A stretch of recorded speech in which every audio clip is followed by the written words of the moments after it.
ರೂಪಾ ಅಂತ. First time ಬರ್ತಿರೋದಾ? ಹೌದು ಸರ್, ಫಸ್ಟ್ ಟೈಮ್. ಕ್ಲಾಸ್ ಹೇಗೆ ಪರಿಚಯ ಆಯ್ತು ನಿಮಗೆ? ಸರ್ ನಾನು ಇನ್ಸ್ಟಾಗ್ರಾಮ್ ನೋಡ್ತಾ ಇದ್ದೆ, ಗುರುಜಿದು ನೋಡಿದ್ದೆ ನಾನು. ಬಟ್ ತುಂಬ ಕಡೆ ಎಲ್ಲ ಇದೇ ಥರ ಹೇಳ್ತಿರ್ತಾರೆ ಅಂತ ನಾನು ಅಷ್ಟು ತಲೆ ಕೆಡಿಸ್ಕೊಂಡಿಲ್ಲ. ಅವರು ಚೆಕ್ ಮಾಡಿ ಅಂತ ಹೇಳ್ತಾ ಇರ್ತಾರೆ. ನಾನು ಇದು 3 ಸರಿ ಮತ್ತು 6 ಸರಿ 9 ಸರಿ ಹೇಳೋದು, ಅದನ್ನ ಒಂದ್ಸರಿ ಚೆಕ್ ಮಾಡಿದೆ. ನನಗೆ ಅದಾಯಿತು ಆ್ಯಕ್ಚುಲಿ. ಅದರಿಂದ ನಾನು ಇಲ್ಲಿಗೆ ಬಂದಿದ್ದೆ. ಯಾವ ಥರ ರಿಸಲ್ಟ್ ಬಂತು ಮ್ಯಾಮ್ ನಿಮ್ಗೆ ಅದರಿಂದ? ಸರ್ ಚೆನ್ನಾಗಿ ರಿಸಲ್ಟ್ ಬಂತು. ಓಕೆ, ಸೊ ಏನಂತ ಹೇಳ್ಬೋದು ಅದ್ರ ಬಗ್ಗೆ?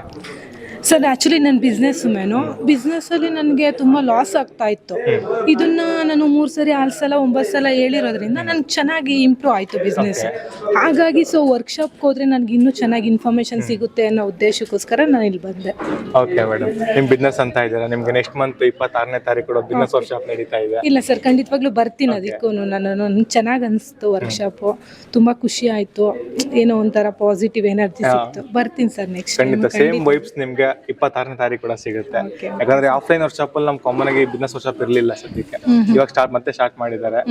ನಿಮ್ಗೆ ತುಂಬಾ ಅಡ್ವಾಂಟೇಜ್ ಸಿಗುತ್ತೆ. ಏನೋ ಡೌಟ್ಸ್ ಗುರುಗಳ ಮುಂದೆನೇ ಇರ್ತಾರೆ, ಅಲ್ಲೇ ಕ್ಲಿಯರ್ ಮಾಡ್ಕೋಬಹುದು. ಓಕೆ ಪ್ಲಾನ್ ಮಾಡ್ಕೊಳ್ಳಿ. ಆಯ್ತು ಸರ್, ಪ್ಲಾನ್ ಮಾಡ್ತೀನಿ. Thank you ma'am. Thank you.